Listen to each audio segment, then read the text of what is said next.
While politicians celebrate a 4% unemployment rate, America's biggest companies are quietly preparing for the largest workforce purge in modern history. Right now, as you watch this video, algorithms are scanning employee databases and identifying which jobs can be automated, which departments can be eliminated, and which workers can be replaced by artificial intelligence. This isn't some distant future scenario. This is actually happening today in boardrooms across America. The numbers are staggering. In 2025 alone, over 82,000 tech workers have already lost their jobs across 189 companies, and we're not even through the year. But that's just the tip of the iceberg. From 2022 to 2024, the carnage was unprecedented. Amazon eliminated 18,000 positions, Meta cut 21,000 jobs, Google axed 12,000 workers, and Microsoft shed 10,000 employees. These weren't struggling companies making desperate cuts. These were America's most profitable corporations systematically dismantling their workforces while posting record revenues. But here's what makes this truly terrifying. We're not in a recession. The unemployment rate sits around 4%, which economists consider healthy. We're not facing a financial crisis. This is happening during what should be economic stability. So what happens when the economy actually turns? How did we go from the Great Resignation to the Great Layoff in less than 3 years? And why are the warning signs pointing toward an employment catastrophe that could reshape American society?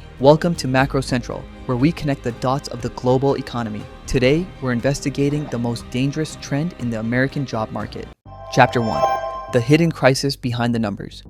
The story begins with a fundamental misunderstanding of what's actually happening in the US job market. Politicians and media focus on the unemployment rate currently at 4.1% as of June 2025. They point to job openings and celebrate wage growth averaging 4.5% in recent years. They talk about a resilient economy. But these headline numbers mask a more sinister reality. The American job market is undergoing a structural transformation that's creating winners and losers on an unprecedented scale, and the losers vastly outnumber the winners. Let's start with the current layoffs. According to Layoffs.fyi, which tracks job cuts in the tech sector, over 82,000 tech workers have lost their jobs in 2025 across 189 companies. Microsoft announced 6,000 layoffs in May, with the reports of up to 9,000 additional cuts later in the year. Salesforce is cutting nearly 4,000 jobs in September, primarily due to AI integration. But technology is just the beginning. The driving force behind this wave of layoffs isn't economic necessity. It's technological displacement, accelerated by artificial intelligence and automation.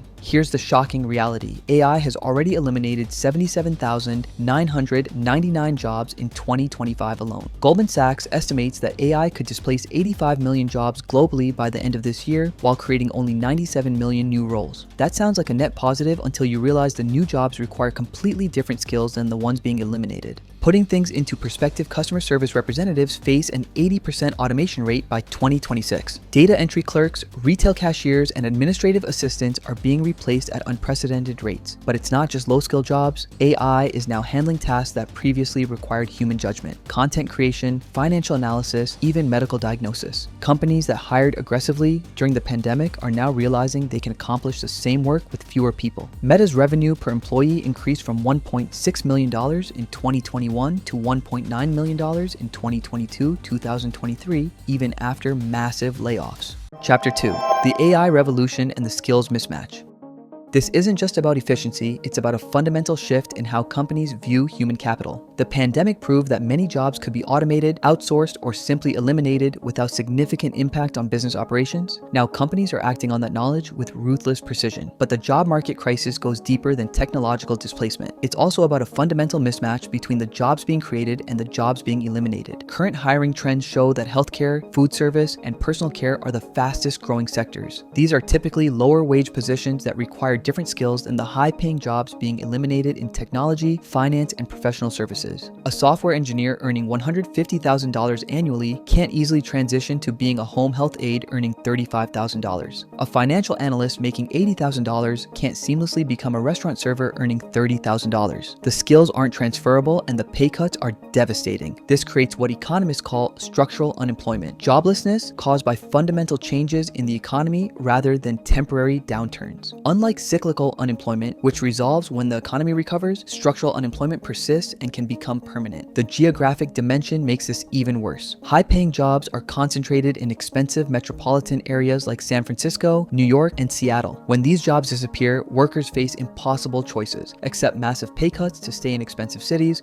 or relocate to areas with lower costs but fewer opportunities. Real estate data is showing us the impact of this situation. Home sales in tech-heavy markets have declined significantly. Rental prices in San Francisco and Seattle are dropping as tech workers leave. But this isn't necessarily good news. It reflects economic distress rather than the improved affordability. The ripple effects extend far beyond the workers directly affected by layoffs. Consumer spending, which drives about 2/3 of the US economy, is showing concerning signs despite official optimism. Chapter 3: The Gig Economy Trap and Quality of Employment.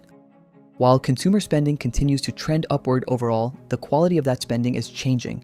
More Americans are relying on credit to maintain their lifestyle. Personal savings rates remain below historical averages. The jobs being created often lack the stability and benefits of traditional full-time employment previously offered. Many of the new positions are part-time, temporary, or gig economy roles. The Bureau of Labor Statistics reports that in voluntary part-time employment, people working part-time because they can't find full-time work remains elevated. Nearly 90% of employers plan to maintain or increase hiring for college graduates, but these entry-level positions often pay significantly less than the experienced roles being eliminated. Gig economy platforms like Uber, DoorDash, and TaskRabbit have seen explosive growth in worker signups, but this often reflects desperation rather than opportunity. Many gig workers are former full-time employees trying to replace lost income through multiple part-time jobs. The result is an economy where headline employment statistics look healthy, but individual financial security is generally deteriorating. The demographic impact of this employment crisis is particularly concerning. Older workers, who typically have higher salaries and more specialized skills, are disproportionately affected by layoffs. Age discrimination, while illegal, is difficult to prove and widely practiced. Data shows that workers over 50 who lose their jobs take longer to find new employment and typically accept significant pay cuts when they do. Many simply drop out of the workforce entirely, taking early retirement or claiming disability benefits. This creates a vicious cycle. As experienced workers leave the workforce, companies lose institutional knowledge and expertise. But rather than retaining these workers, many companies see their departure as an opportunity to hire younger, cheaper employees or to automate their functions entirely. The psychological impact on displaced workers is severe. Studies show that job loss, particularly for white-collar professionals, leads to increased rates of depression, anxiety, and substance abuse. Chapter 4: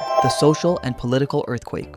The social implications extend to families and communities. When high-earning professionals lose their jobs, they often can't maintain mortgage payments, leading to foreclosures and forced relocations. Children may need to change schools or abandon college plans. Marriages face increased stress, leading to higher divorce rates. Communities that depend on high-paying professional jobs face economic devastation. Local businesses then lose customers. Local tax revenues decline, property values fall. The entire economic ecosystem built around professional employment begins to collapse. The political ramifications could be profound. Polling data shows that 30% of US workers fear their jobs will be replaced by AI by 2026. This anxiety is driving support for policies like universal basic income, job guarantees, and restrictions on automation, ideas that were once considered fringe but are now entering mainstream political discourse. Looking ahead, several factors suggest that the current wave of layoffs is just the beginning of a much larger employment crisis. First, artificial intelligence technology is advancing at an exponential rate. Current AI systems can already perform many cognitive tasks that were previously thought to require human intelligence. As these systems improve and become cheaper to deploy, the economic incentive to replace human workers will only increase. Secondly, 41% of employers globally plan to reduce their workforce due to AI adoption over the next 5 years. This isn't speculation, it's corporate planning happening right now in boardrooms across America. Third, the skills gap is widening. While AI creates new jobs, 77% of these positions require advanced degrees. Workers displaced from traditional roles often lack the technical skills needed for AI-related positions, creating a permanent underclass of unemployed professionals. Fourth, companies are building more flexible, automated operations that can adapt quickly to changing conditions. This means fewer permanent employees and more reliance on technology and temporary workers. The convergence of these factors suggests that job losses will accelerate rather than moderate in the coming years. Chapter 5: Government Failure and Policy Gaps.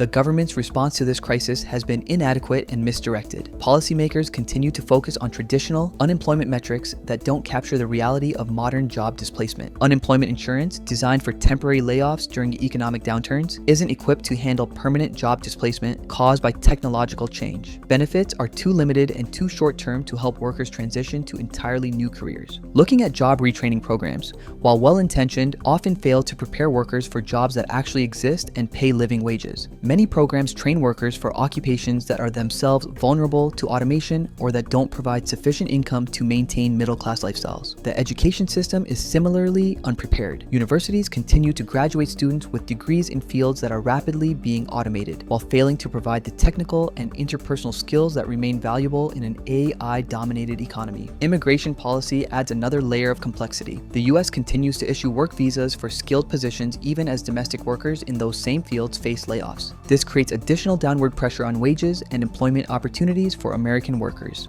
Chapter 6: What this means for you. So, what does this mean for you?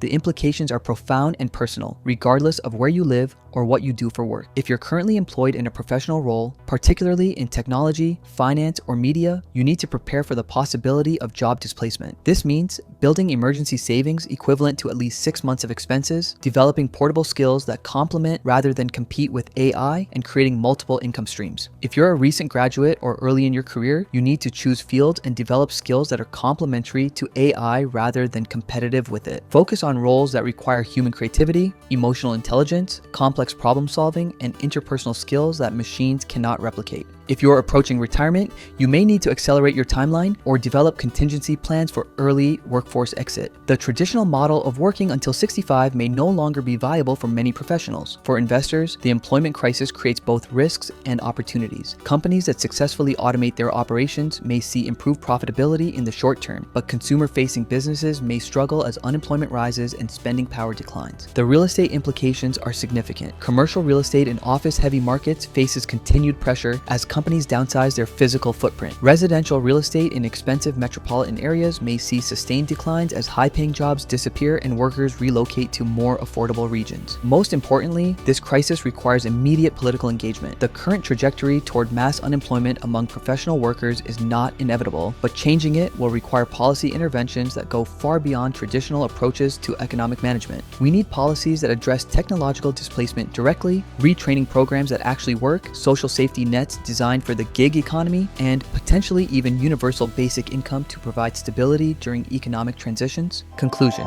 the race against time. The window for action is closing rapidly. Every month that passes sees more jobs automated, more workers displaced, and more communities devastated by the loss of good-paying employment. This isn't just about individual career planning or investment strategies. This is about the fundamental structure of American society and whether we'll have a middle class in the age of artificial intelligence. The Great Layoff isn't coming. It's already here. The question is whether we'll recognize the crisis in time to do something about it, or whether we'll continue to celebrate misleading unemployment statistics while the foundation of American prosperity crumbles beneath our feet. The choice is ours, but time is running out. The algorithms are already making their decisions about which jobs to eliminate next. The only question is whether we'll make our decisions about how to respond before it's too late. So there we have it, guys. What do you think is the biggest threat to American jobs? Artificial intelligence automation, corporate cost cutting, or the skills gap between displaced workers and new opportunities? And what should the government do to protect workers from mass technological unemployment? Let me know your thoughts in the comments below. Thanks for joining us on Macro Central. If you want to keep connecting the dots on the biggest economic stories, make sure to hit that subscribe button and turn on notifications. We'll see you in the next one. Remember, when it comes to your money and your economy, knowledge is power.